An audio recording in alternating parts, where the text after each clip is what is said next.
నమస్తే. అంతరార్థానికి స్వాగతం. Employees provident fund organisation వేతన పరిమితి 15,000 నుండి 21,000 వరకు పెంచుతున్నారని వార్తలు వస్తున్నాయి.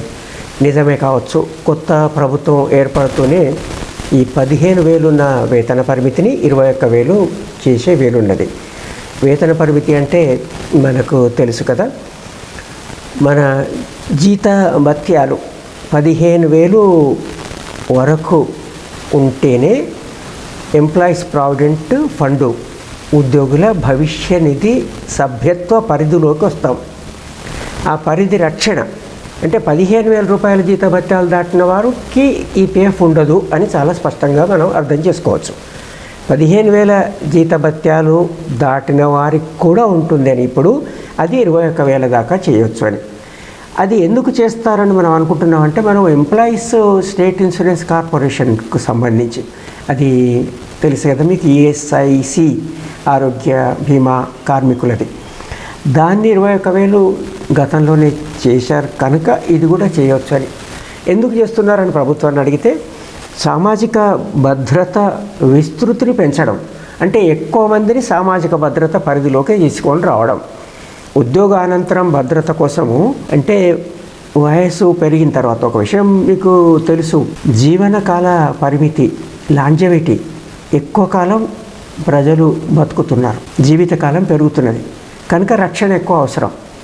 అందుకోసము ఇంకా విస్తృతి పరచాలి, ఎక్కువ మందికి రక్షణ కలిగించేటువంటిది ఆలోచించాలి.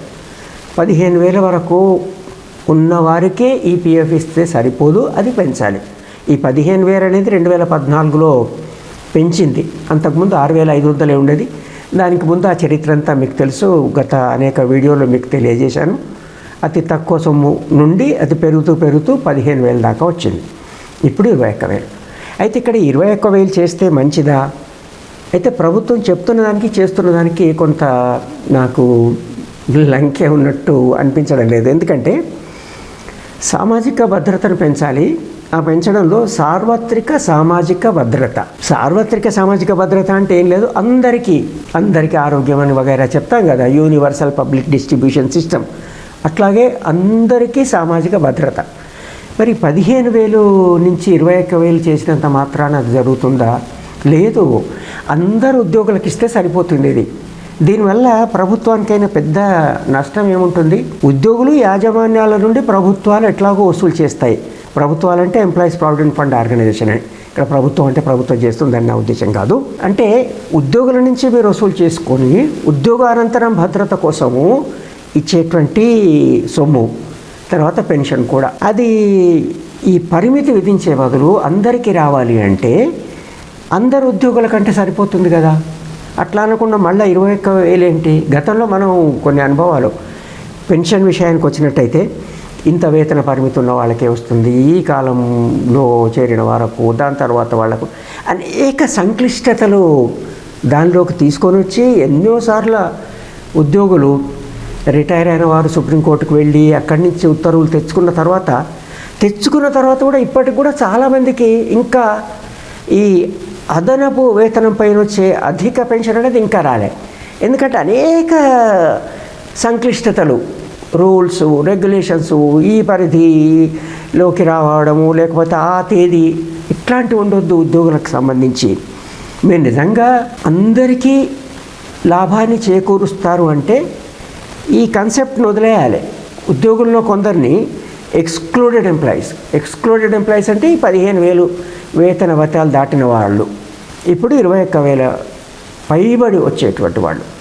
ద్రవ్యోల్బణం ఒక బాగా పెరుగుతుంటే కొత్త వేతనాలు కూడా పెరుగుతున్నాయి కనుక 21,000కు పైబడి వచ్చేవాళ్ళు కూడా ఎక్కువనే ఉంటున్నారు. తర్వాత ఇక్కడ ప్రభుత్వానికి పెద్దగా డబ్బులు ఇవ్వాల్సినటువంటి పని ఉండదు. ఒకవేళ ఇవ్వాలి, పెన్షన్ నిధికి ఒక 1.16% ఎంతో ఇస్తారు, అట్లాగే మిగతా కూడా ఇవ్వాలనుకోండి.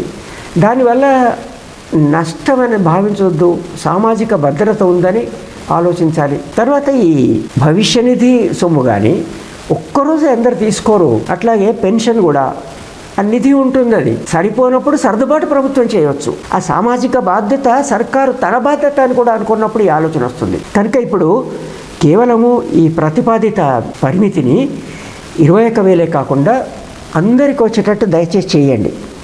దీనికోసం మీరు ఒక కమిటీని వేయండి.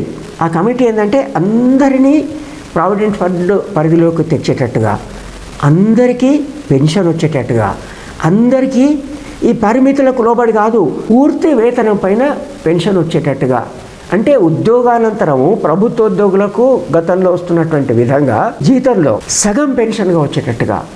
ఇది అసాధ్యమా?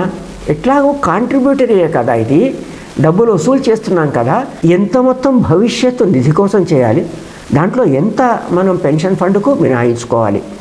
దీనికి ఉద్యోగులు, ఉద్యోగ ప్రతినిధులు వాళ్ళందరినీ కూడా కలిపి ఒక కమిటీని కావాల్సి వేసి వెంటనే ఇప్పుడున్నటువంటి ఉద్యోగులకు, ఉద్యోగ విరమణ చేసిన వారికి కూడా అవకాశం వచ్చేటట్టుగా చేయడానికి నిజంగా కూడా ప్రజల పట్ల, ఉద్యోగుల పట్ల, సీనియర్ సిటిజన్స్ పట్ల గౌరవం ఉండి వారికి ఏమైనా చేయాలంటే ఈ ఆలోచన చేయాల్సి ఉంటుంది. 15,000కు పైబడి పెంచడాన్ని మనం స్వాగతిద్దాం. 21,000 వరకు మాత్రం ఓకే అని అనం మనం.